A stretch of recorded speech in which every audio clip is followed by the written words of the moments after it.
Ba jum den den de shen shen wa da jum ba yang da ma zo be re wa da sha sun den ban de wa re shen ban ji ki won de be kan lo ji wa la na me ba la da me nam ji den san je jum den den be jo wa sha ja do wa la cha zhen che de ja zo je wo den ba jum den den de shen shen da jum ba yang da ba zo be san je re wa da sha sun de wa re shen ban ji den jen ba ji won de be kan lo Lama Meva Tata Menam Jedima Sanje Jumde.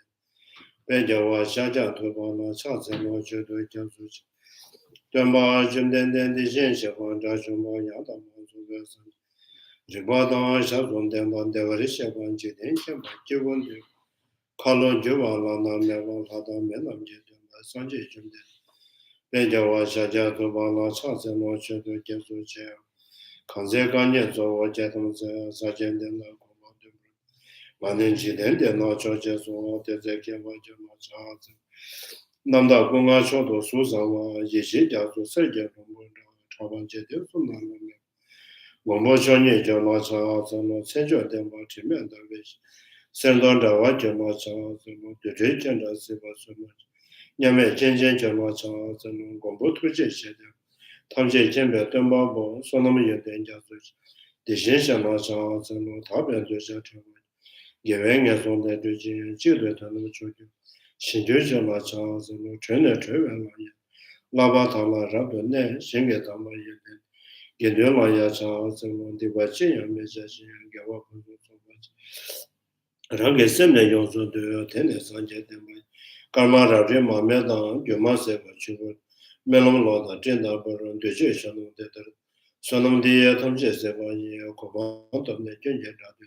Gadan Dada Chiva love to be serious and Joan Driver show the teacher does full destroy, completely perfected, fully awakened being, perfect in knowledge and good conduct, so that no other world, supreme guide of beings to be tamed, teacher of gods and humans, to you the completely and fully awakened one, blessed one, glorious conqueror. Disappear from the Shakya clan, and prostrate in offerings and refuge. To the teacher, the blessed one, unconquered, full strife, completely perfect, fully awakened being, perfect in knowledge and good conduct, so that no other word, supreme guide of beings to be tamed, teacher of gods and humans, to you the completely and fully awakened one, the blessed one, the glorious conqueror. Disappear from the Shakya clan, and prostrate in their offerings and go for refuge. To the teacher, the blessed one, the unconquered, the full destroyer, completely perfected, fully awakened being, perfect in knowledge and good conduct, Śrāvakas, no other word, supreme guide of beings to be tamed, teacher of gods and humans, to you the completely and fully awakened one, the blessed one, the glorious conqueror. Disappear from the Shakya clan, and prostrate in their offerings and go for refuge. When the supreme among humans you were upon this earth, he placed out 7 strides and said, I am supreme in this world. To you who are wise then I prostrate. With the pure bodies born supremely pure, wisdom motion like golden mountain, fame that blazes in the 3 worlds. We know the best, to you I prostrate. With the supreme signs, face like spotless moon, color like gold, to you I prostrate.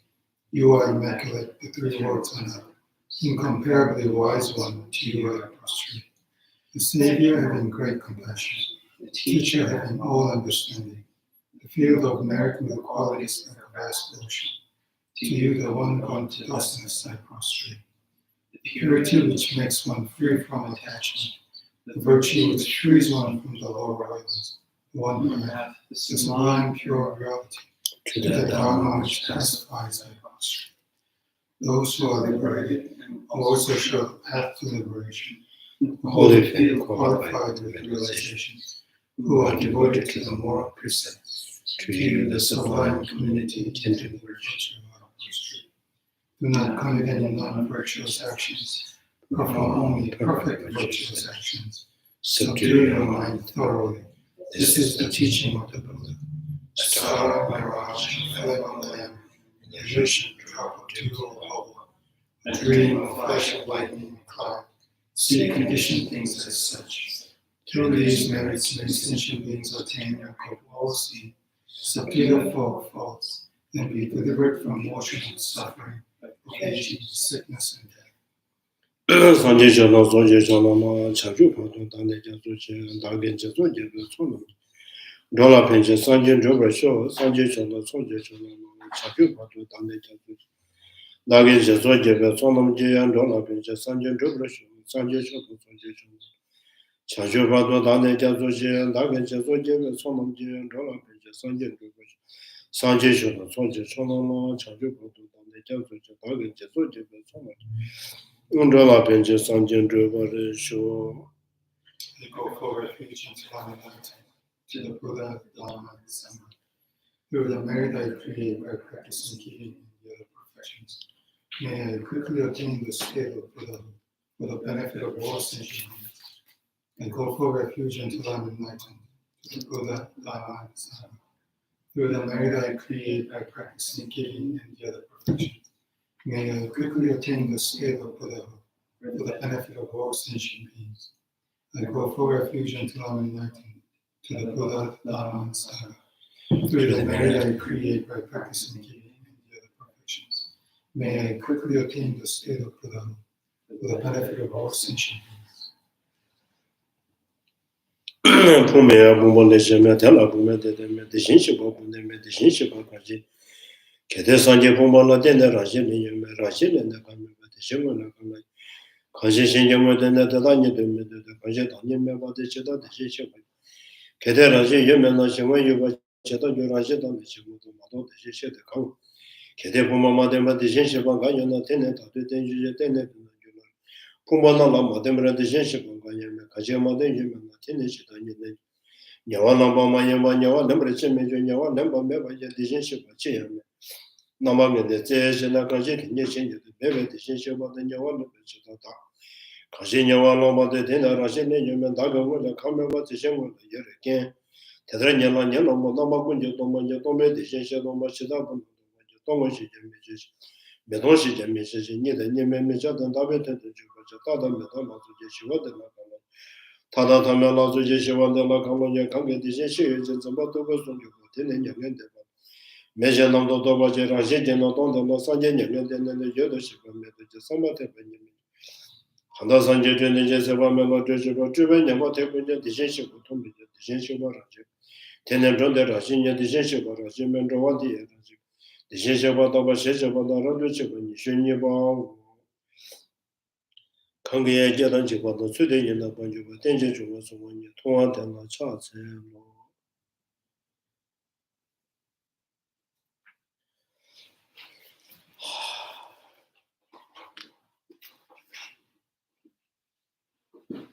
So, page number 111. Huh? The heading whether the Bodhisattva.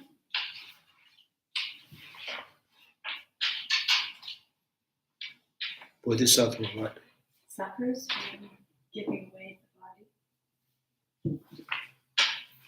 It's near the top, third paragraph. Page number 111 or 12. 111. Like a precious garland. I think it's higher. Whether the Bodhisattva suffers when giving away the bodies. So generosities. So Bodhisattvas give even their bodies, right? So whether the Bodhisattvas suffer when they give away the body, if asked, does the Bodhisattvas who gives away his outer and inner belongings, who has been described as engendering excellent bliss on the basis of giving experience physical pain. So now, if the questions related to the great being that has attained one of the bodhisattvas ground, then, like the chopping up the inanimate object, he experienced no physical pain. The question of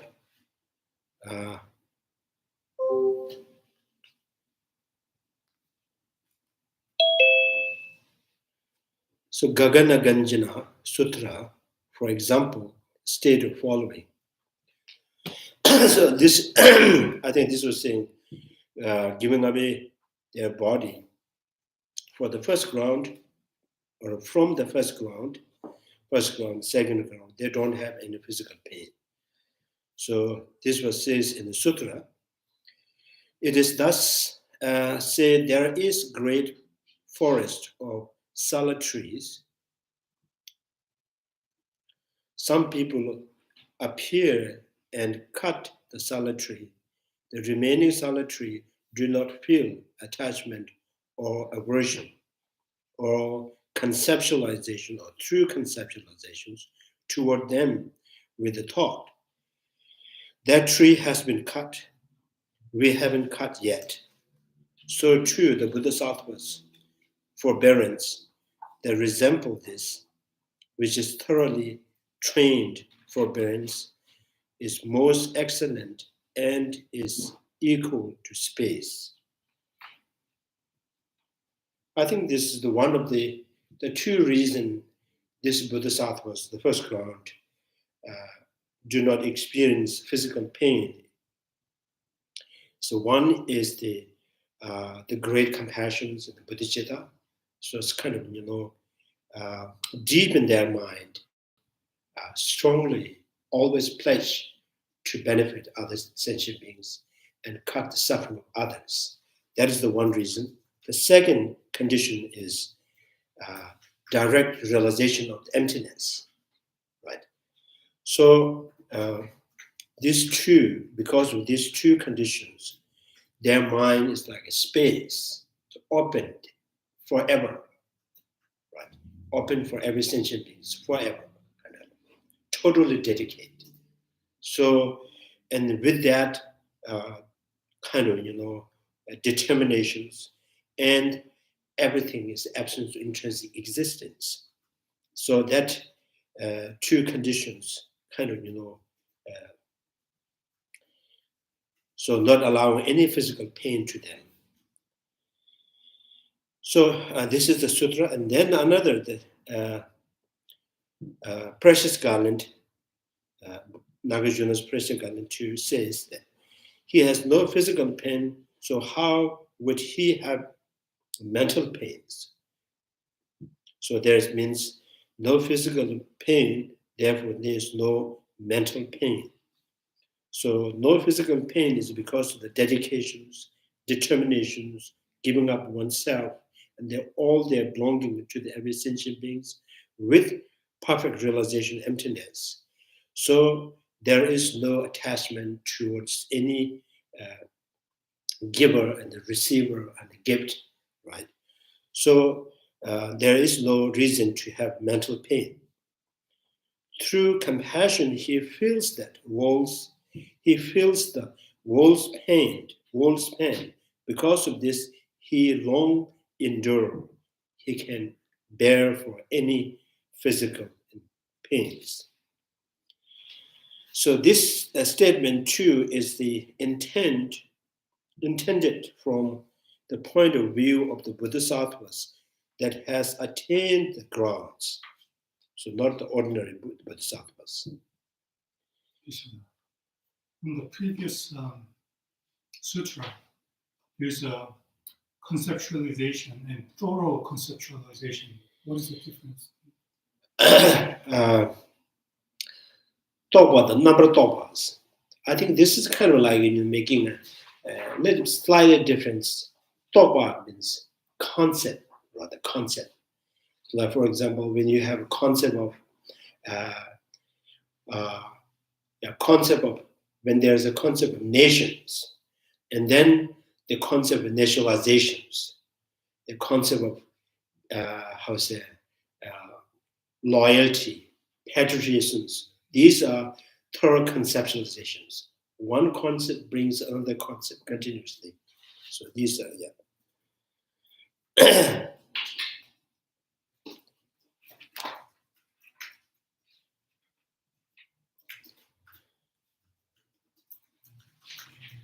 So in the text now, Chandrakirti is cutting his body and giving it away. He sees from his own pain, the pain of others. So he sees from his own pain, pain of others, such as their birth in the hells. So as if he were undergoing this situation himself. Thus swiftly he strived to cut away all their pains. So I think the main the condition is so generosity or the practice of generosity or giving away body, speech, and mind and belonging and merit towards the sentient being. I think that's the main reason. So this person have space like forbearance, like their patience is like space, endless. Right? Now, if the questions posed above were from the point of view of one who has not attained the ground of perfect joy, so bodhisattvas, which are not a noble being, a ground totally free of attachment to one's body in material positions, there would be physical pain since he would undoubtedly encounter the conditions that tax his body. Is it tax his body? Means affect his body. Oh, okay. Yeah. Tax affect everybody.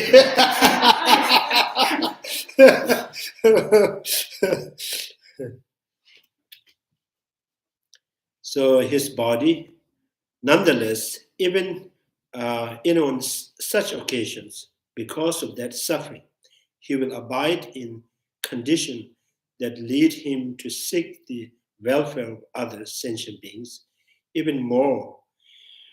For when the Bodhisattva sees those who are trapped in the unbearable state of existence as hell beings, and animals as hungry ghosts, and so on, whose bodies are being consumed by the intense suffering without interruptions, suffering that is thousandfold more unbearable than the pain of slicing off the piece of his own flesh. The Bodhisattvas will disregard his own suffering caused by cutting his body and giving it away from his own pain, disregarding it and taking this experience of his own suffering as the reason. Swiftly he strived to effort to cut away the pain of others, such as their birth in the hells. So this is the same. There are same conditions. Ordinary bodhisattvas and noble beings, bodhisattvas, noble being. The same conditions. They have a total dedications and determinations to cut away the pain of others. Right. That is the most important condition in their mind, to bear every suffering. So from their own suffering, that really fuels their compassion to further do something for the benefiting others or overcoming the suffering of others. This is equally the ordinary bodhisattvas and noble being both have this.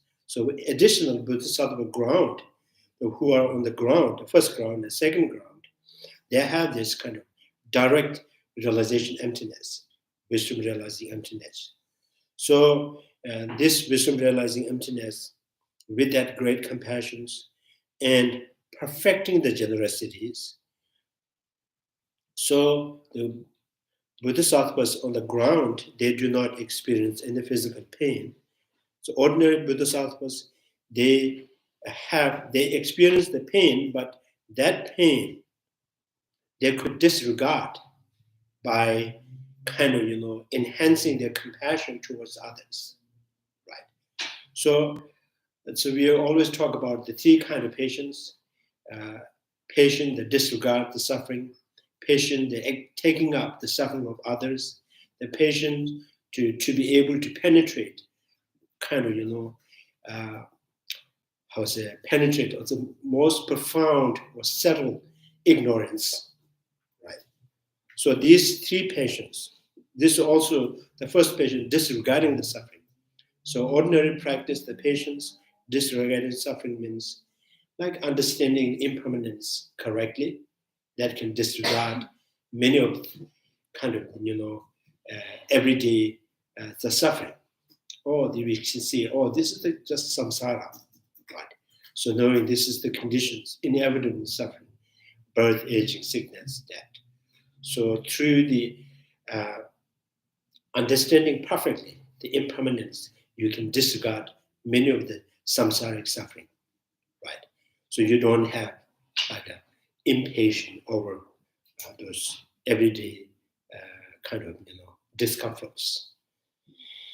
So the compassion from accepting the suffering of others, so which means like the bodhisattvas, they promise, they take pledge to benefit the every sentient beings without exceptions.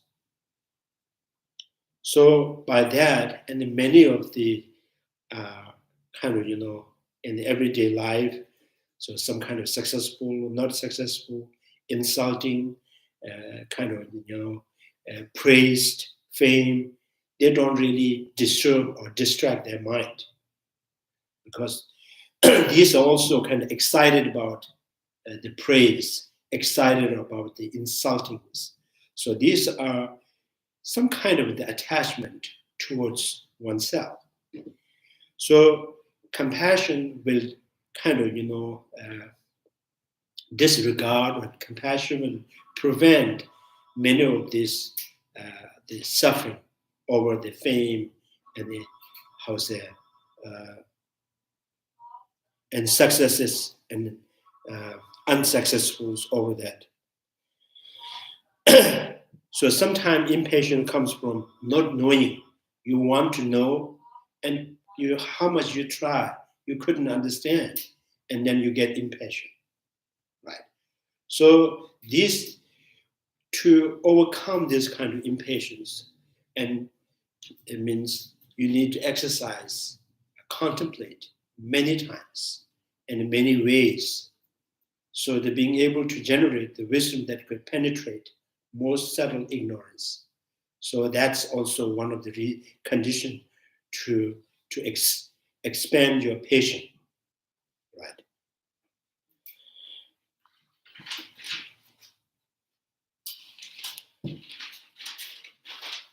So this bodhisattvas, now in Nakso Lozawas, the translations, this stanza appears in the following. So Lama Tsongkapha particularly so bringing this passage of the writing, the translations, Nakso Lozawa. So Nakso Lozawa translated this text: through the pain of cutting his body, and giving it away, he viewed the suffering of others, such as those in the hells. And on the basis of what has experienced, he strived with effort to cut away the pain of others. So Lama Tsongkapha find this more how's it?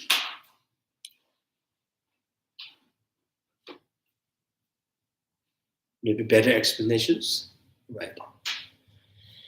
So thus explanations I have proved above is based on the drawing from two different versions of translations of these stanzas. So it is only when one possesses this kind of power of intention that one can give away one's body. And since there is no contradiction in asserting the presence of such intentions even before the bodhisattva's ground are attained, it is said that even the bodhisattvas who have not yet attained the ground give away their bodies.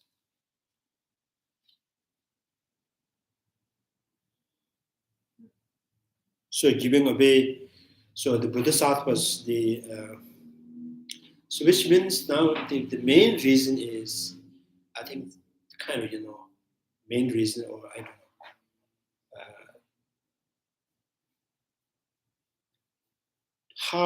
don't know, how's it, in what conditions that individual can bear the suffering, right? Suffering. In what condition they could really have they can accept, they can take up the suffering of others. So, and for that, you need to understand the flip side of that. Why the people have impatience. Why people could not stand for any suffering. So people could not stand for any suffering because, right, two reasons: the grasping of self and attachment towards self. Me and my. So me and my. So these two reasons, these two conditions generate impatience. So the bodhisattvas are training their mind, generating the awakening mind and the great compassions. So they are able to dedicate their whole body, speech, and mind, and their cultivation of merit, their belongings. They are always ready to give away, right, to benefit to other sentient beings. So they are more, their mind is more have wider space to accept things, right? So this acceptable is the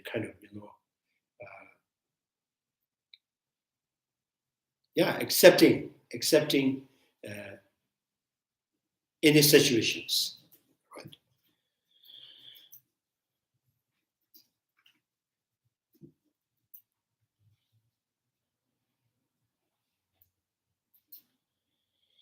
So then the division of the perfection of generosities, two kind of perfection of generosity. Perfection of generosity that is underpinned with wisdom realizing emptiness. The perfection of generosity which is not associating with wisdom realizing emptiness, divided into two. Generosity devoid of gift, receiver, and giver is called supramundane perfections. So in Tibetan terms, we call korsum mimikpa, korsum mimikpas. So, but when the attachment for these three arises, it is then said to be a mundane perfections. So generosity, supramundane generosity, and the mundane generosities. So both generosities. Generosity, I think here so here we are talking about perfection of the generosities. Perfection of generosity, one that is underpinned with wisdom realizing emptiness, one without wisdom realizing emptiness. And then there's another, the mundane generosity. So mundane generosity is not called perfection of the generosity, it's just generosity. Right? So and perfection is part of the chimbas, something that is generosity that is dedicated for the sake of all sentient beings to attain the enlightenment. So that is the perfection of generosity, something going beyond. It's a condition that could lead you to attain the Buddhahood, is the perfection of generosity.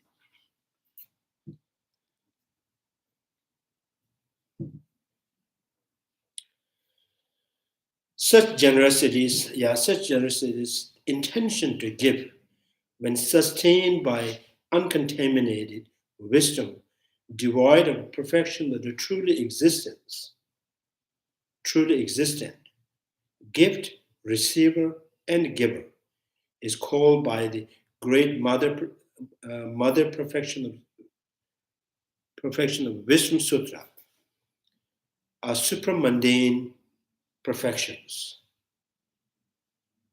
So, knowing that gift and the receiver, giver are totally absent of intrinsic existence, with that kind of realization, with that kind of understanding, the lacking, every three are kind of true intrinsic existence. And with that, the practice of generosity called supermundanes. Since the meditative equipoise of an Arya that does not objectify is supermundane.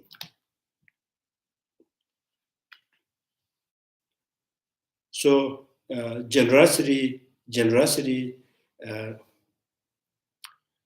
practice of the generosity that kind of, associated or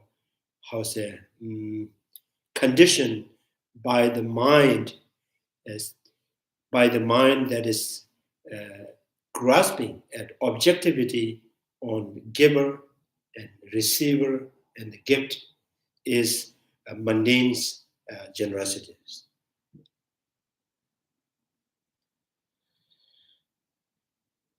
Sustained by character supermundane.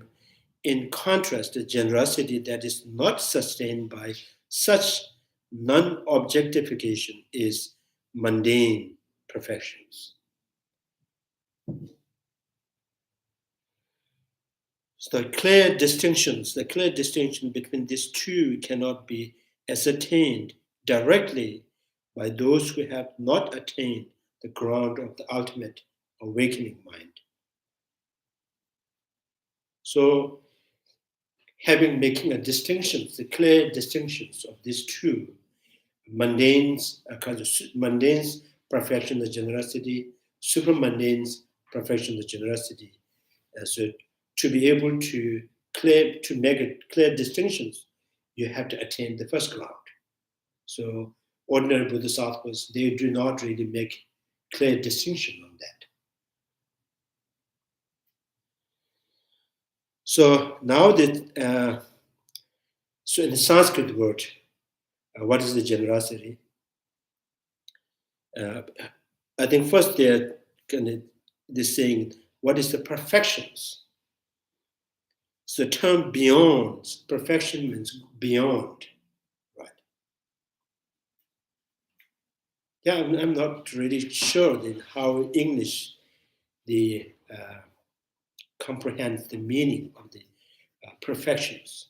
It has any kind of the notion of going beyond, or it is being perfect, is reached on the kind of in the final destinations. More like final. Rather more like final, right? So the paramita here, and the parudichimba. So parudichimba means in Tibetan parudichimba or paramita. So parudichimba means paru is the perfect state. It's going to the perfect state, right? So it's going to perfect. So in the Tibetan language, So we use the both ndoa and chimba. Right? Ndoa means going, chimba means gone. So you can, anything that is going can be known as gone. So yeah. So if someone who leaves the house, the first kind of step outside the door, and the person inside the house says he's going, right? And then if someone called, is he coming? And then you say yes, he's gone. Although he has not reached that kind of where he wanted to be, right? He hasn't reached there, but you can still call, he's gone. So the gone beyond. So gone beyond can be like, if you say, gone from here, therefore he is gone. Gone to there, therefore he is gone. Gone to there means he reached the final destinations. So gone from here is not necessarily reached the final destinations. Right? He's gone from here does not mean he has reached there. So the gone can be used within the cause or the effect. Right? So this is why term beyond, para. So I'm not sure, in normal language in Hindi, they don't really say para, right? They say par, right? So, when they use the par, it's always used the adjective or the, what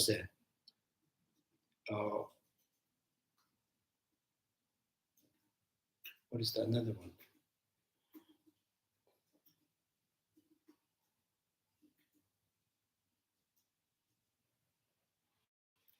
Verb and verb, adjective, and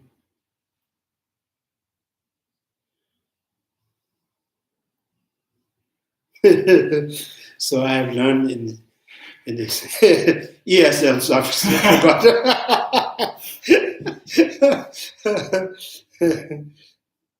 Adverb, yeah.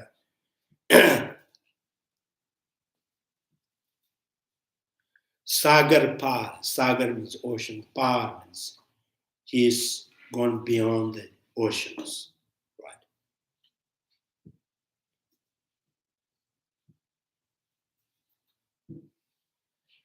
So in the Hindi language they use par, not para. Right. Teacher, when you say Joa and Chimba, how is it different? Joa is Chimba means gone. So gone does not mean he has reached. So he is gone from here. Therefore, he is gone. When he's gone there, so when he has already reached. Right? So gone can be both. In the process, this can be gone, and when you reach the final state, still gone. Right. The door is already. Door means going. It's not. So it's a door.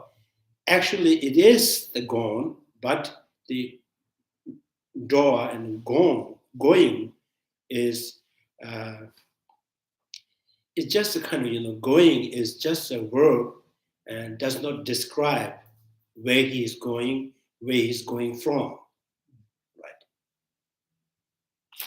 So here the term beyond, the para in Sanskrit, refer to the other shore or the other side of the ocean of second existence. Right. Par, right? So this is referred to here, the Buddhahood. So going beyond, right? So Buddha is Buddha is the one who has gone beyond. Beyond what? Beyond ocean of second existence. Right? So total elimination of two obscurations: obscuration of the liberation or obscuration of the to knowledge. To reach beyond the paramita is to have gone beyond. In explaining this term, the commentary writes, grammatical rule: if there is subsequent term, do not make it visible. Make the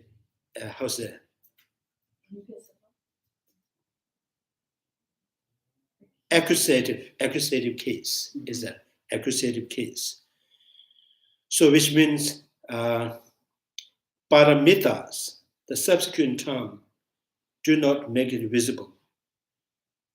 Mita is invisible.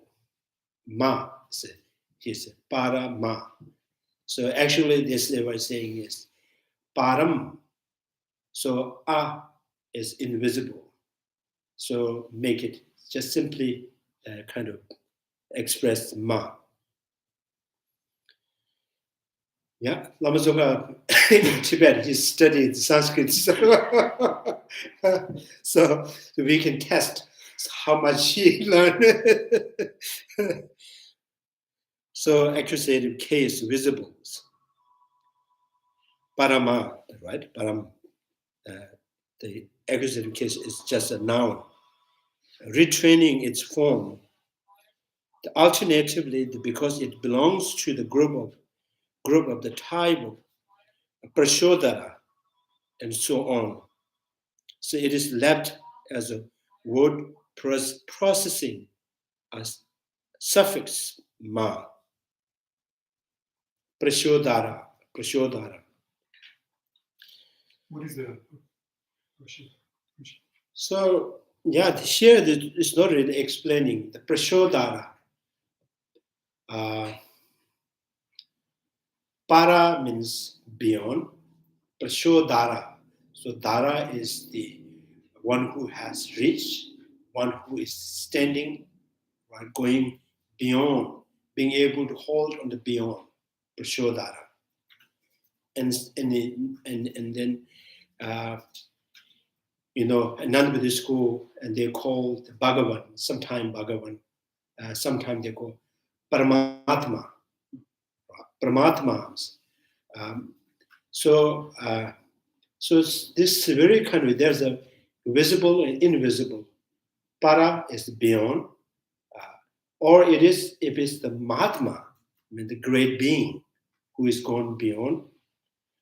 Sometimes this is, Paramatma is Param, Para is the beyond. It's not a Mahatma, it's a Atma. Right? Is invisible. So it's kind of, in Sanskrit, it's kind of, letters are like mathematicals. So you have to join the letters and to make something, and you have to kind of, erase one letters and make it kind of, some letters has to be invisible, the silent. So Param Atma, if the Param Atma means, Param means primordial or beyond. Atma is the self that is kind of primordial. Mm-hmm. The Atma, the self or I which is primordial, means from the beginning it is pure and perfect and mighty. So the Paramatmas. So para can be, so the para is like that. When, because it is edited to para in the world, the prashodhara.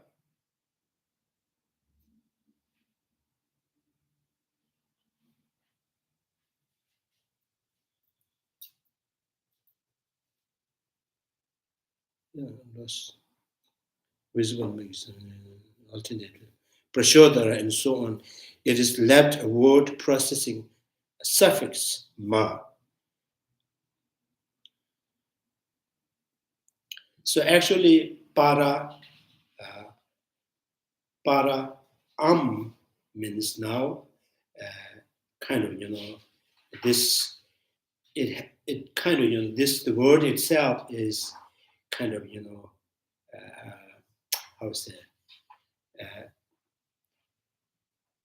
verb, right? Params, who is become the beyond or perfect one.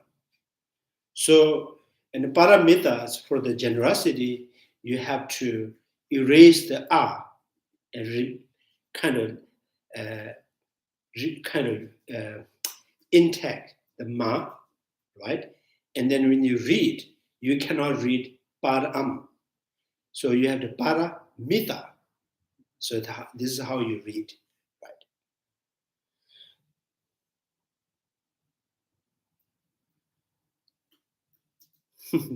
In Sanskrit, beyond is para, while go is ita. When these two words are combined, accusative singular is added onto para, while the particle su of the nominative case is added after the ita, thus driving the compound param ita. When combined, paramita, although and su should become invisible here. Through the rule, if there is subsequent term, do not make it visible. Paramitas, right? The su from the root word is made invisible, yet is not. Through this rule, accusative case therefore it refers to the accusative singular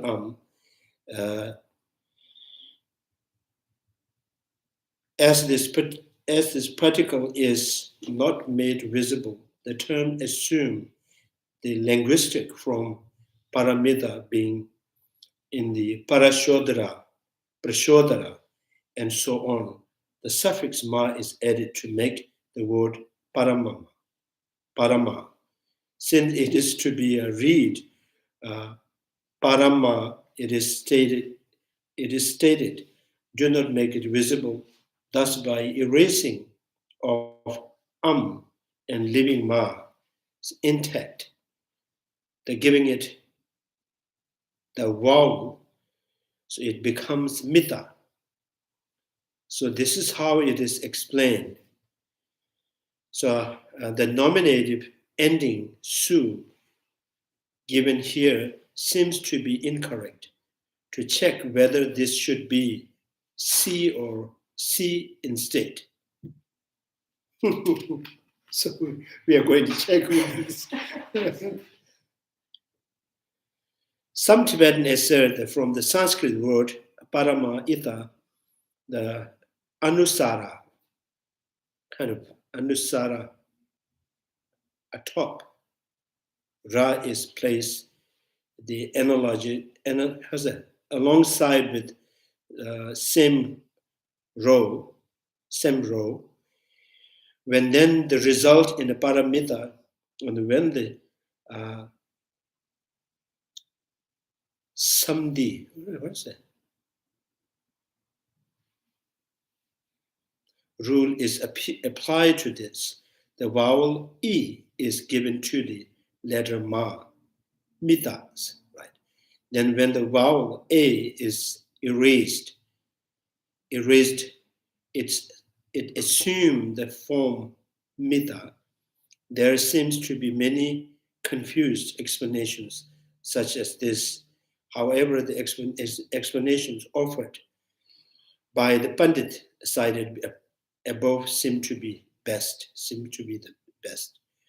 The two lines beginning generosity devoid of gift, receiver, and the giver takes wisdom, realizing the three elements of giving to be imperceptible as a point of reference and indicate how generosity sustained by it.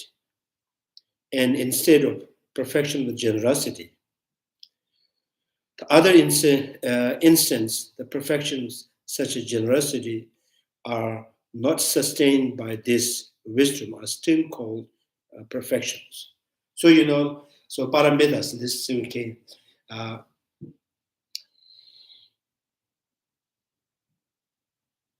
So para is beyond, and ita is gone, and why not use a para ita? And Lama Tsongkapha says, no, you have an actual kind of the way the things they express. So if the accusative. If you put this in the noun, para is just gone, and that does not have much meaning. And is kind of giving the additional meaning in it. It become the noun. Now this is param, means something great things, something perfect, something final. So that's adding it, and then para become the the word that express indicating the buddhahood or the final state, right? So param. So when the ita is the going, right? So when you add ita with that, and you have to erase and just leave the ma. So then it says paramita. So ita, e has to be the vowel, bring to the me, not to the ta, right? So paramitas, like that.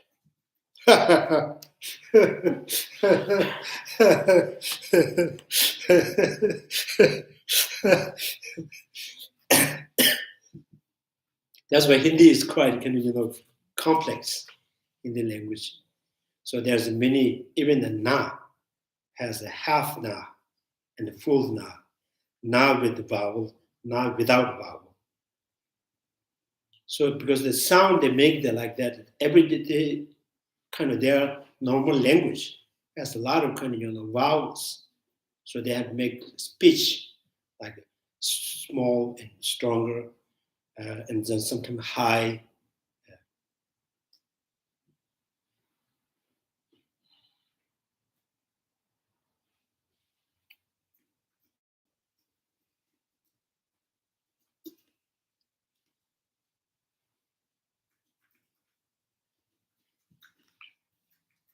Sometimes in the Hindi, there's a lot. So when they express, sometimes people say,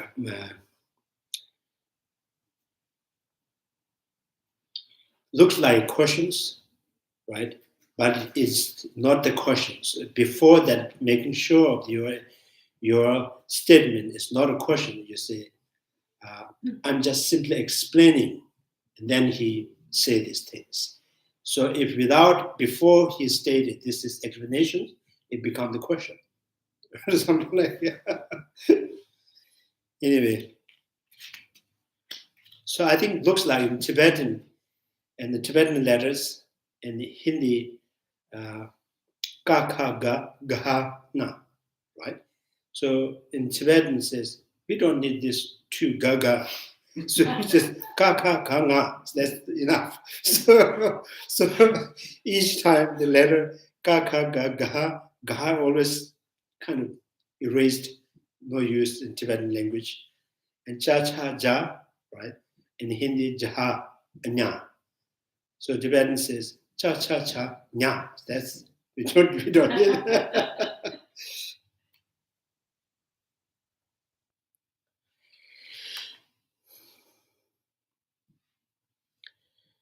So so two kind of perfection of generosities. When division of the generosity means perfection of the generosity. Division of the perfection of the generosity. Generosity sustained by the wisdom realizing emptiness. Perfection of generosities which is not sustained by the wisdom realizing emptiness. Two. So the perfection of generosity is again kind of different from general the practice of generosity, right? So which I think they're showing that Buddhist means that practice generosity, and then gradually you kind of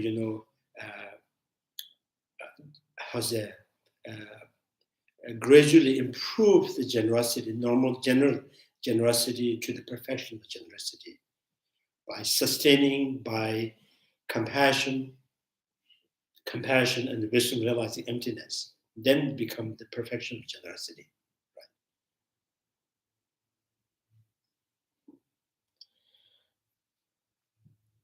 So perfection generosities that are sustained by the wisdom still called perfections, because they are similar to those perfections sustained by the wisdom.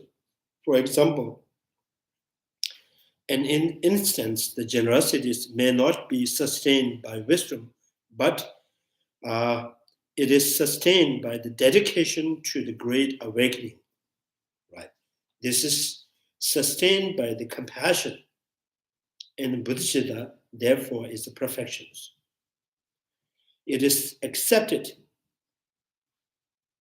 as certain to go beyond, because something, the practice of generosity is that is associating with compassion and the bodhisattva, it is making it sustain, certain to go beyond the second existence.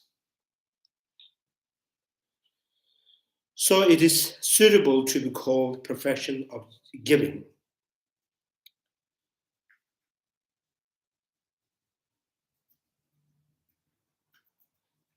So thus, with respect to etymology, its meaning, etymology, right? Etymology, meaning, huh?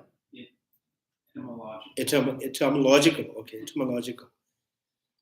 Meaning of the word perfections, paramita, if it is read as gone beyond that state in terms of accusative case. The word refers to having arrived at the ground of the Buddhahood. And if the word is read going beyond by means of this, right? Going beyond and gone, to be gone there. So in terms of the instrumental case, that a perfection exists even on the learner's path. These explanations I have offered here, relation to the generosity, should be understood in the context of other perfection as well, such as for the perfection of the morality and so on. In other words, those other instances also contain both kinds, those sustained by the awakening mind and the dedications, that those that are sustained by the wisdom as well. So all are perfection of generosity. But when the attachment or clinging to truly existing arises for these three elements of giving, if one is fettered, right? Fettered, right? By the clinging to truly existing of the gift, receiver, and giver. So this generosity is then said in the sutra to be a mundane perfections. So mundane perfections and supramundane perfections. So mundane perfection of the generosities, supramundane perfection of the generosity too. Here is how what has been explained above can be practiced right now from this very moment, to give away your body to other and generate extraordinary joy in doing so. Train first by taking it an object of imaginative cultivations. First, train through imagining. Right? Every morning practice we've done, and then think about all this cultivation of the merit and dedicating to every essential beings, right? Through imaginations. As far other form of generosity, such as giving materials, things, cultivate these in the relation to the field of giving, both to those elevated status into the lowly. So two field means one field Buddha and Bodhisattvas. The another field is sentient beings. So offering to the two fields, the elevated status and the and to the lowly. So with whom you practice these generosities, to whom you give this merit and the cultivations, and the host, to whom you give this materials and body, speech, mind, and merit, and two-field. You give to sentient beings, give to the Buddha and the Bodhisattvas, or offer to them. So in the imaginations, when we make offering in visualizations, we're offering to the Buddha. First, we think about all these positive activities that you have cultivated, and in each of those positive, in the form of flowers, form of incense, form of kind of foods, and then you offer to the Buddha and Bodhisattvas, because that makes sense that you have something to give, right? Without those, and you just visualizations, just imaginations, is mental projections, right? So you have to think of all the good things that you have done, and then each you kind of visualize in the form of flowers, incense, waters, foods, musics, right? Then offer to the Buddha and Bodhisattvas. So that becomes the puja. Puja means to pleasing, right? To please Buddha and Bodhisattvas. So Buddha and the Bodhisattvas pleased by your activities, positive activities. So when you offer this, Buddha can be pleased by your offering. So that becomes the puja.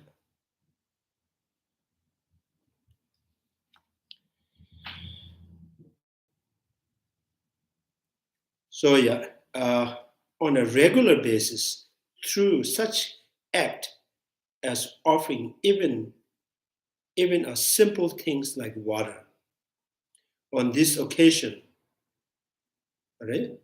Occasion, be sure you are sustained by the wisdom realizing the imperceptible emptiness, imperceptibility, right?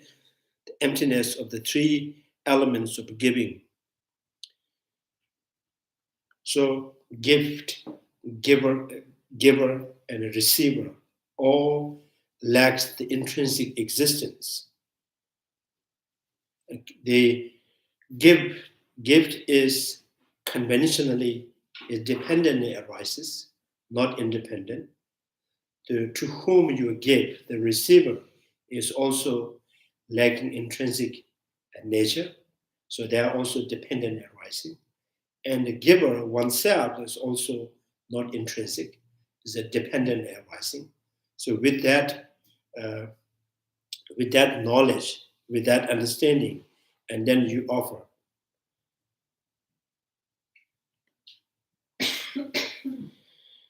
So mentally give away repeatedly your body and the material resources and the root of the virtue for the benefit of other sentient beings. Contemplate how, even if you do not give them away, they will perish nonetheless, right?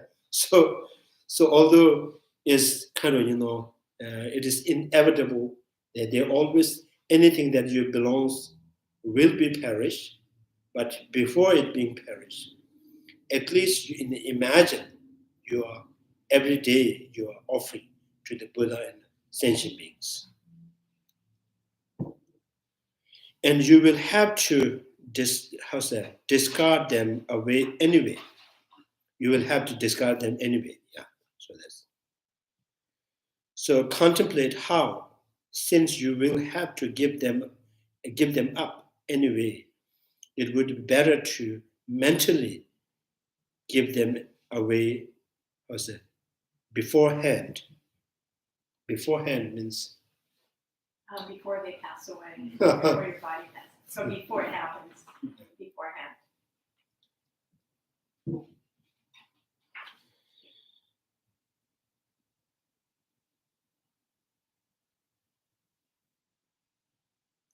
So the precede are the described in the Guide to the Bodhisattva ways.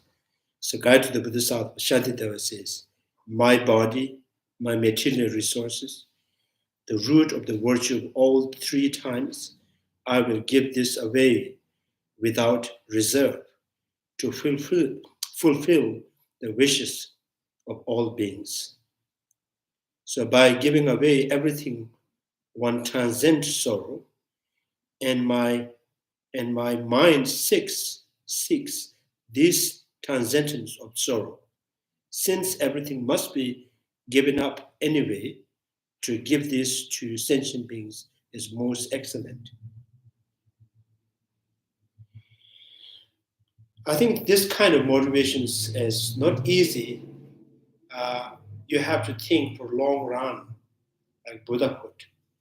So then you think about worldly gain, and then you think that if you continuously born in this second existence, and who would help you? Who will share your suffering? Who will praise you? Right. So then you see all this possibility of happiness is relying on the sentient beings. So why not? So I'm invest my whole kind of the cultivation of the merit and the resources of the body, speech, and mind to that great bank, so I can get. So you invest everything in the big bank. So that big bank is too big to fail. So so every time if you're born again in second existence, you have to rely on the sentient beings. And if you want to be successful in the second existence, next life, only human being or even in animals, still you are depending on sentient beings. And your practice, your cultivation of knowledge, the merit, so all, again, without the sentient beings, is no possible. So you receive every possibility of happiness, joy, and knowledge are from the sentient beings. So why not, right? Why not? At least in the imaginations, I can give away everything, dedicating for the sentient beings.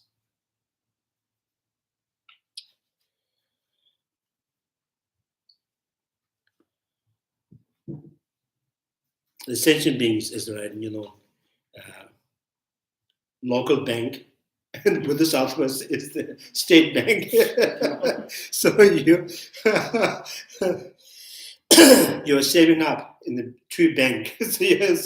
So you can continuously get interest for in second existence. Because the sentient beings, when you suffer, there are always friends, relatives, loved ones who care for you, and they come to you, they share your suffering, right? And then if you are successful, and you can ask people to help to the further improving your business or kind of fame or the power, again, it's relying on the sentient beings. So having compassion is the kind of, compassion and dedication is to, the condition is kind of like the kind of magnetic. So when you have this 2, dedication and compassion, so every time you're born in samsara, you always have people who are closer to you, who want to make a relation to you, be friend with you, be kind of listen to you, right? So, so in the Buddhist Nagarjuna's dedication, like, may I be the object that's useful to every sentient beings, even like waters, fires, earth, medicinal trees. So may I be anything that is useful to every sentient beings. Sometimes we see when Easterners come to Buddhism and Bodh Gaya, in the teaching for maybe a month or 20 days. So it benefits for everybody. People who has no interest in teaching, they come to business, they get benefits. The beggars from everywhere, they come, they get foods. And people who are interested in the teaching, they receive the teaching. So, yeah. And then how's the media, they want to make news, they come and they get benefits. So, just, yeah, fulfill how's that? Wishful jewels.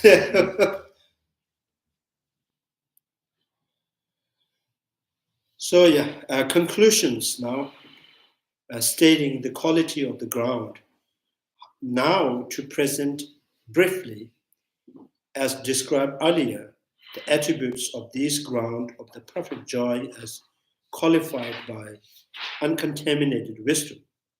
The root text says, abiding perfectly in the bodhisattva's mind, endowed with the light beautifying the sublime ones. This ground of the perfect joy is the water, has a water crystal gem,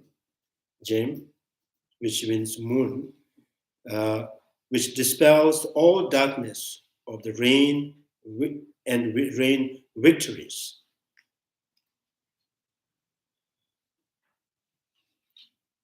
So this ground of the perfect joy is like water crystal gem. The disk of the moon resemble the moon in three ways. It resides at a high point in that abides perfectly in the mind of the bodhisattvas on the first ground.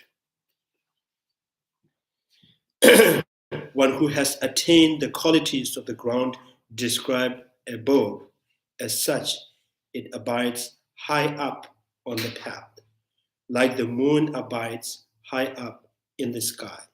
Since the first ground is facet, right, of the mind of that bodhisattvas, one speaks of abiding in it.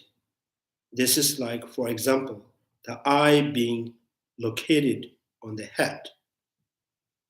Like the perfection of joys is reside in the first ground. Like eye is the perfection of joy is the eye, and the bodhisattva's first ground is like head. So it's kind of, so that beautifies is one thing, right?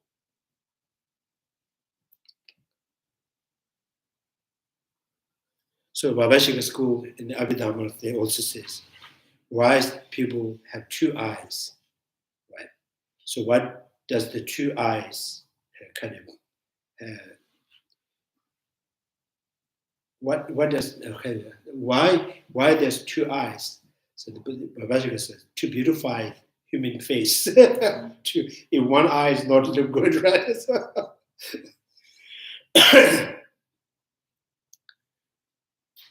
So Vaibhashika school says, first the eye, and then a little bit lower the ear, and then the nose and the mouth.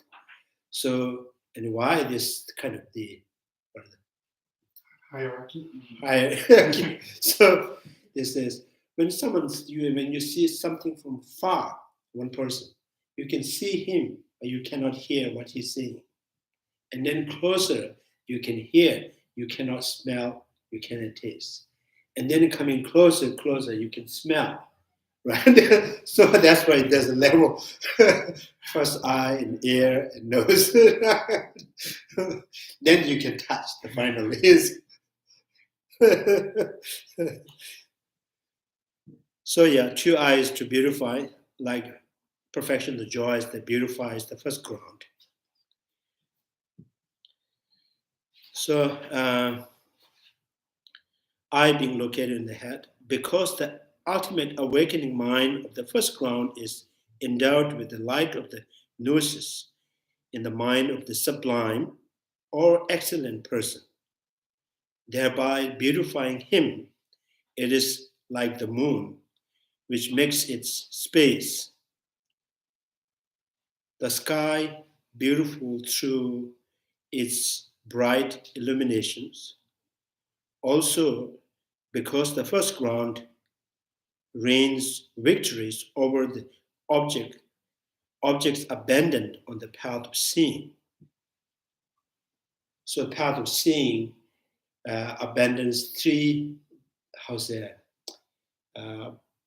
factors of the bondage, right? So the first, the identity view of the identity view. The second is delusional doubt, doubting of the possibility of liberations. The third is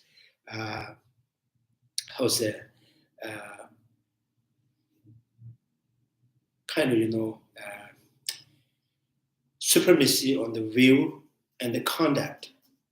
So these three factors has totally abandoned even the seed of it from the first ground, the path of seeing.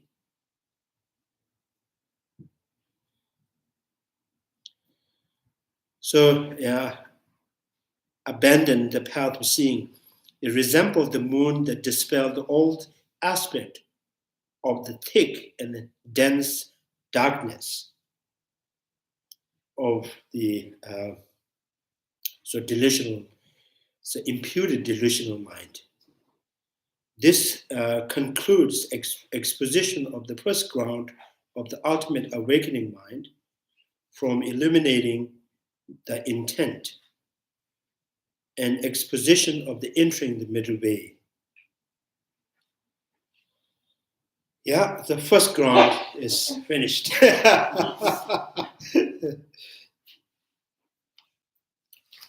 So from the beginning, Chandrakirti talks about the importance of the compassion, right? Three kinds of compassion.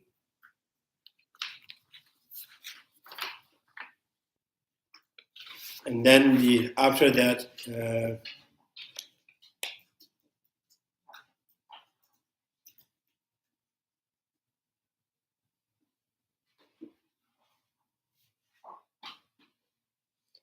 so why the first ground called the ultimate,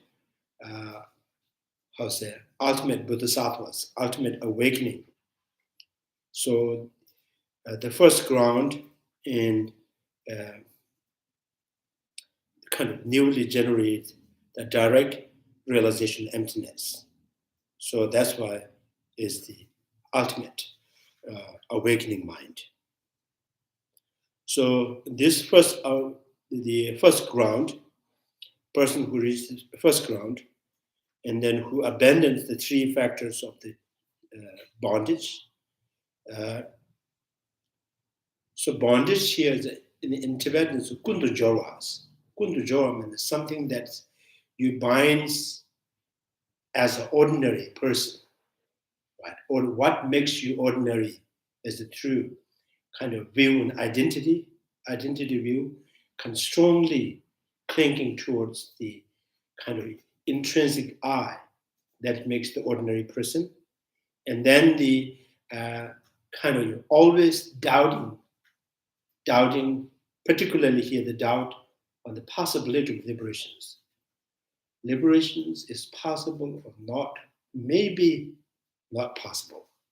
So kind of more kind of the tendency to fall on the kind of non-existing. But your culture tradition says, yes, it is exist. But yours says, no, it may not exist. So this is how you live, right? And then you always take side or kind of, you have tendency to kind of, attracted towards the wrong view. And you always give a credit or kind of value on the wrong view. And then any behavior or the conduct that drive from this wrong view, and you tend to think this is the right way of behaving, this is the right way of saying, this is the right way of doing. So these three called the three factors of the bondage that really kind of binds you or just kind of, holds you as an ordinary, mundane, or ordinary kind of, childish being. Right? So the first ground has abandoned these three factors. And then the unique thing is they, first ground, gain, perfect joy in the first ground.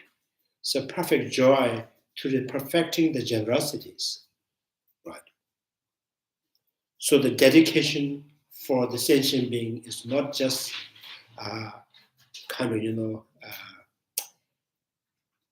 not just a perceptions, not just a belief.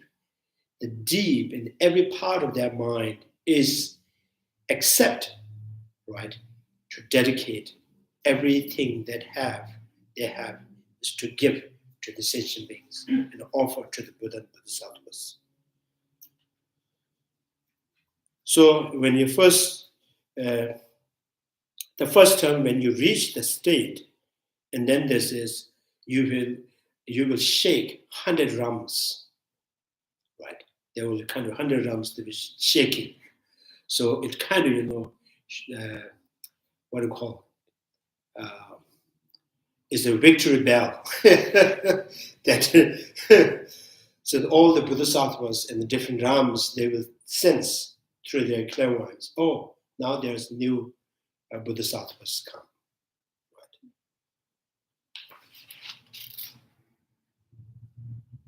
So, and then right after the reason is sun and sun means when you reach the first ground, so from there, maybe, and as an ordinary person, you have put a lot of effort. Many times you find unsuccessful. You try again and again. So once you reach the first ground, then it's like a freeway. So there is no obstacles, there's no obscurations. It's just continuously just going, running. There's no traffic sign, no, no traffic light. So,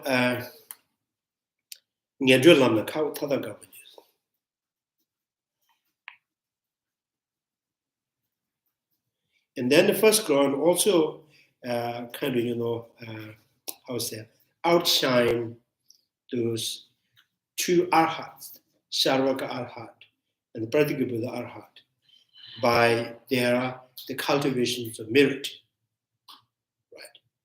So their dedications, their generosities, their bodhisattvas, so they outshines the two arhats.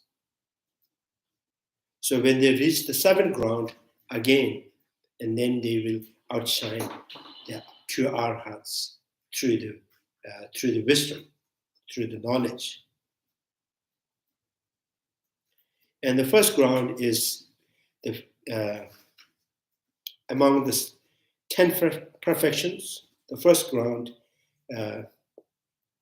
gained a perfection of generosity, and then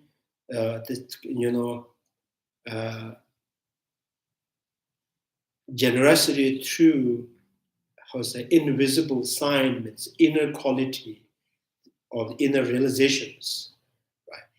The perfection of generosity is that they act, right? Something they are, even they need to give away their flesh. So without any hesitations, without any kind of regrets, so they are ready to give away in their life in the bodies. And then after that, it says the 10 perfections. Why the generosity is the first? Why Buddha mentioned first the generosity? So then the importance of the generosity is for ordinary people and mundane or the super mundane, both, right? That requires the resources to enjoy their life. Without resources, there's no possible mundane or super mundane. So therefore, resources is important Therefore, for the all ordinary or extraordinary practitioners, for everybody, Buddha teaches generosity is the importance, right? The importance of the generosity. Practice of generosity has to be practiced by everybody.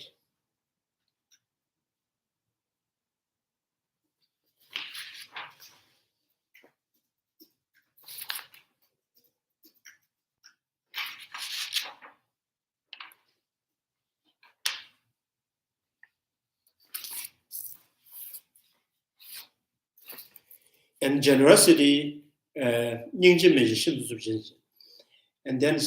the practice with generosity is that does this kind of practice with generosity, it's kind of qualified individual to be noble or qualified individual to be a good person? Then it says not necessary. Generosity, even person with cruel and always selfish, so they, by practicing giving, they can get benefit, right? So beneficial, kind of benefit from the practice of generosity is for everybody, right? So it is still happening, like even in the animal realms. So one who's more generous, they are more happier, right?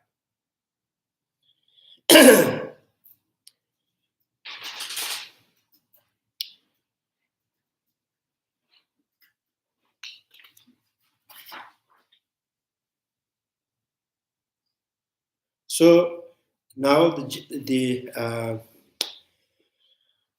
benefit from the practice with generosity,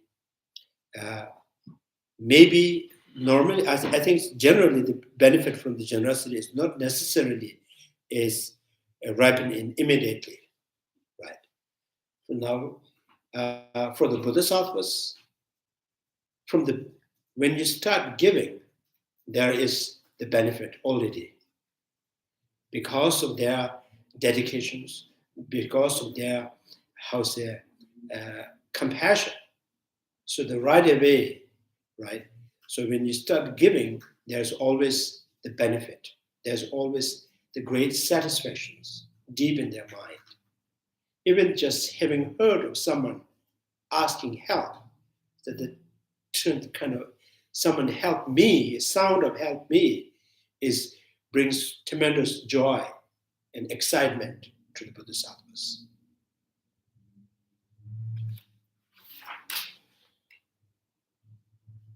So, yeah, that's it now.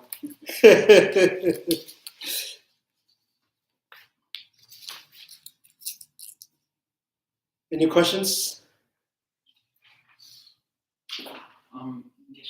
So when we were talking about the mundane perfections and the super mundane perfections, the super mundane perfections cannot be understood through inferential knowledge, right? So, for example, if you do something good for someone, you give, and let's say at first your initial reaction is you want to give, but then you realize, oh, well, I'm not a giver. It's not inherently a receiver. There's not inherently a gift. So in this form, in this realm, we have to use imagination, kind of, right? So let's say then after that, it's like, oh, well, they're not inherent. I'm not inherent. There's not a gift. That's still not a super mundane perfection because it's not direct perception, right? Or yeah. Okay. Yeah. So super mundane means uncontaminated wisdoms, something that is practiced with generosity, a practice of patience, morality. It has to be sustained by the uncontaminated, direct realization emptiness. It's not an inferential kind of the cognization, right? Inferential cognizations. So it has to be kind of, so now the direct realization emptiness is the result of the inferential cognizers. So, right, without inferential cognizer, the individual cannot have, right? Subsequently, there is the direct realization emptiness First intellectual, then inferential, then continuously contemplating on that, and then that kind of path become the direct realization emptiness.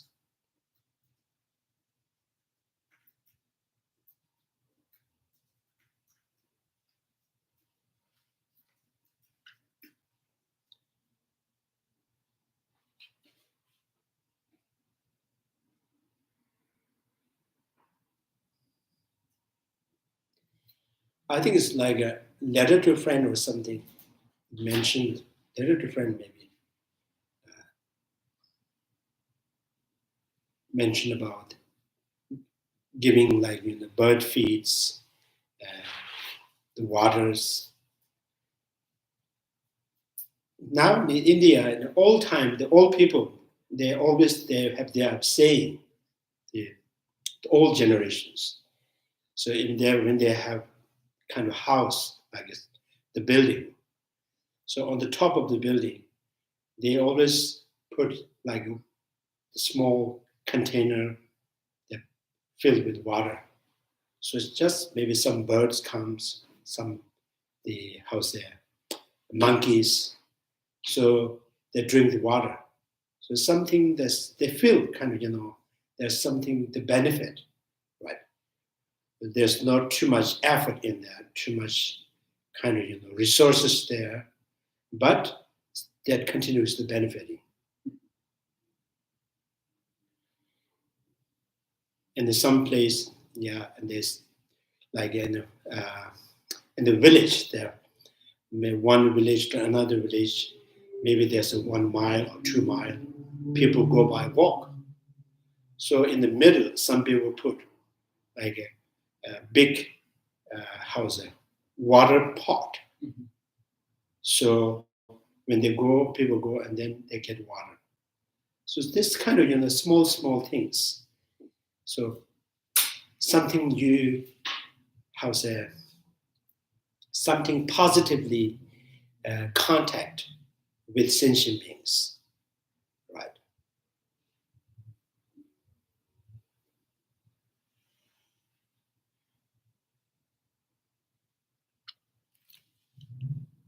So generosity is benefiting to the positive people, kind people, even unkind people, right? So everybody get benefit from the generosity.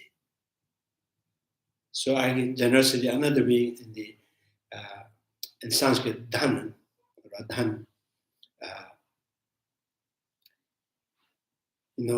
it kind of like there's a giving, and masters kind of describe the kind of meaning of the dhan. So give means now, and then some master says that includes or that contains the meaning letting go, right? So, and then there's some giving but not letting go. You're giving but not letting go is possible, because you see, maybe not, maybe oh, let's go. So in the even the Ved Puran, in the Krishnas, and the Ved Puran, there's a tyag. Tyag means giving up, giving away, right? So it's one of the definitions, the meaning that contains with dhan.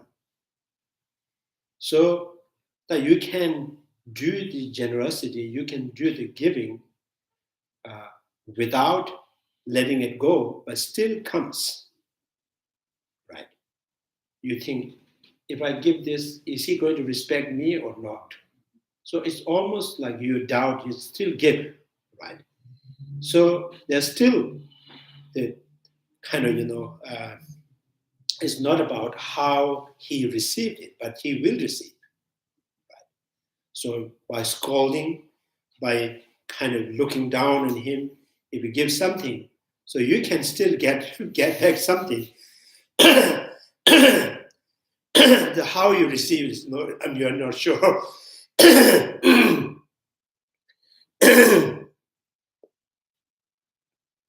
So you may get like kind of extra sweater, maybe is as a result of the generosity. So maybe you give something to others, and that really by harming his mind, or so harming his kind of ego, and he is hurtful, but it's benefit to him. So as a result, you may get the sweater instead of winter, you may get in summer. So you don't need it. So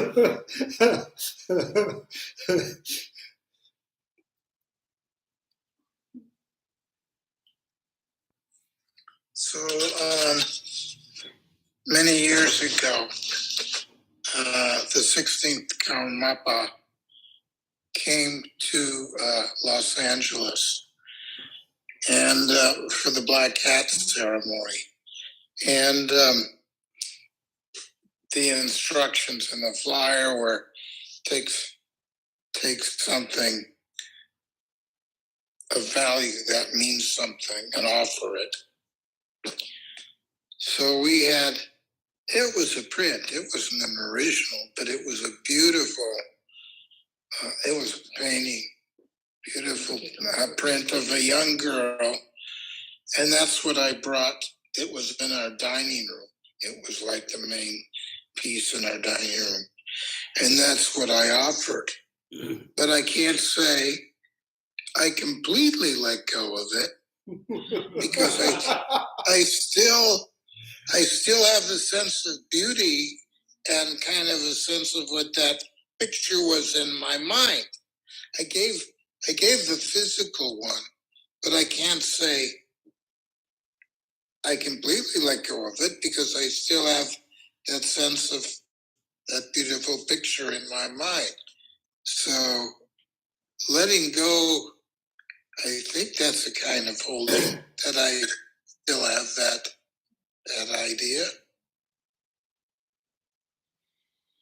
I think it's two reasons. One's from your own side. So you have not completely let it go, but you give, but others received. Now, sometimes the result can be greater by the receiver. So, like I mentioned the story of old woman, the rich woman. So she was very stingy, but angrily she just let go of her kind of piece of fabric. And because the receiver is the bodhisattvas, so how much she kind of express kind of insulting or kind of harming, but the bodhisattvas, there's no slightly take her any negative action. So he has received nothing, no harm at all. Rather, he has received that that fabric, that with dirt. So by using that, and by bodhisattvas, and offering to his Bhagavan, so she still received the maximum benefit. So this is only can do by the bodhisattvas. So ordinary people to ordinary people, maybe, and you give and you use it, but still you say, oh, that person is way he gives very bad or something. So you keep using that, but right. So the bodhisattvas is the kind of this like pure, because he is not taking all negative things. He just what she has let go, and he take it and use it, right? And then she received the most maximum the benefit. So kind of the idea of the continuously kind of persisting and giving is you will receive, you will meet this kind of bodhisattvas. Right. So if that happens, that's a kind of jackpot lottery. So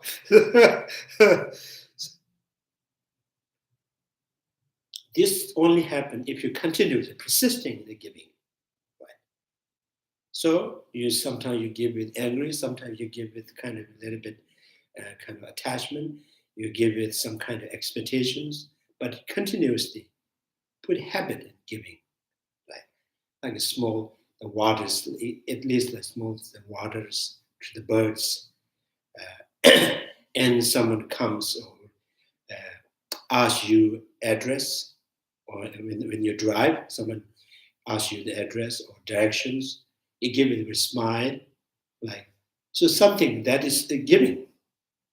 So if you're continuously doing that, right, so you will definitely meet the bodhisattvas. That's the kind of idea. So you have to persistent in doing things. Although this is not pure and perfect, but continuous. So setting an example like Angulimalas. So although he is killing people, but in his mind, what drives him to do, and he was thinking that this is his kind of the duty that he promised from his teacher. So he was kind of like doing that, and then he met the Buddha. Right? So wrong or right, something, right? So not necessarily it has to be perfect and complete, but keep doing. So there's a stories with Buddha went out for alms. So the beggar says, I have nothing to give, but you can give me kind of respect. You can give me a smile, or if the person who is asking kind of begging something, you can say the kalyanho. You can say God bless you. So that's also giving, right? So in Sanskrit, the kalyanho, sada swagan, kalyanho means kind of be successful, be blessed. So this is also giving. So something giving in the Sautantika school and the medieval autonomous school. So giving is not, in the context of the substance. Giving is the mind that letting go is the giving.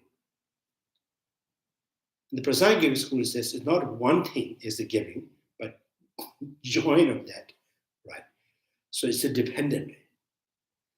So mainly the kind of your motivation, right? You give if someone like that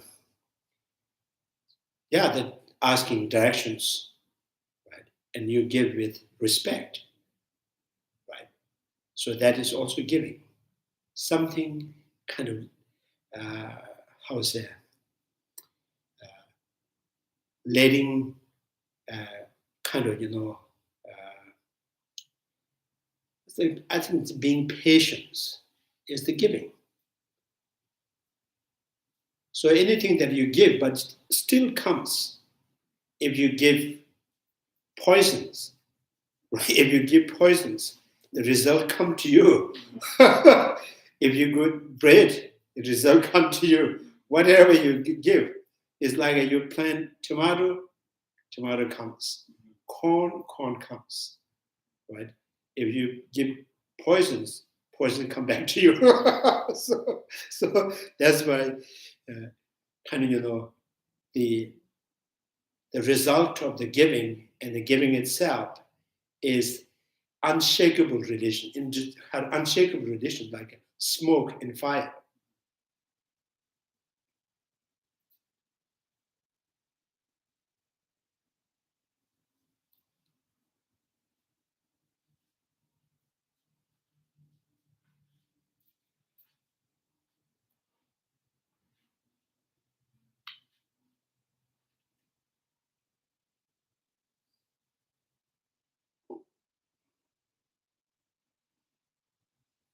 So in English, perfections now should not be translated in the being perfect.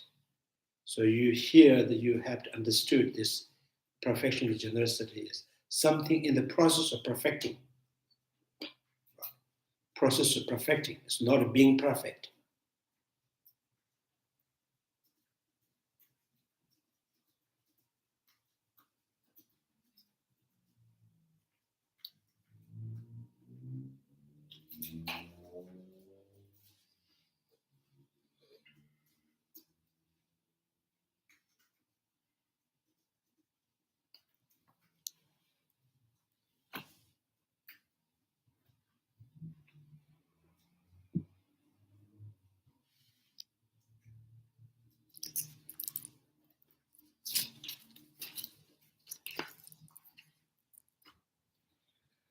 Yeah, any questions?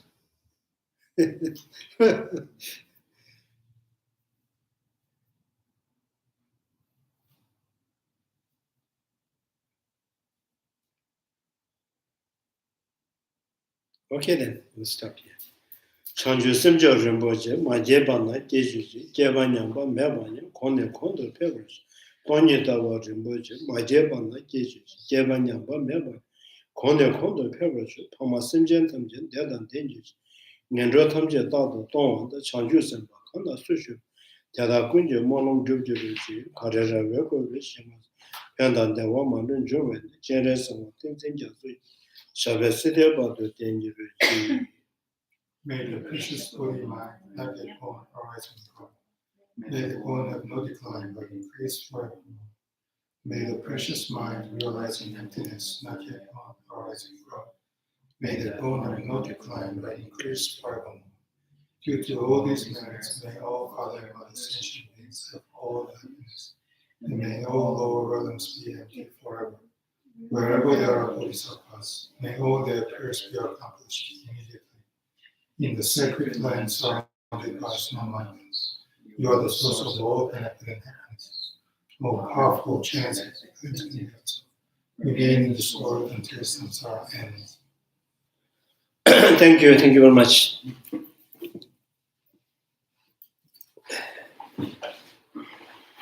Thank you.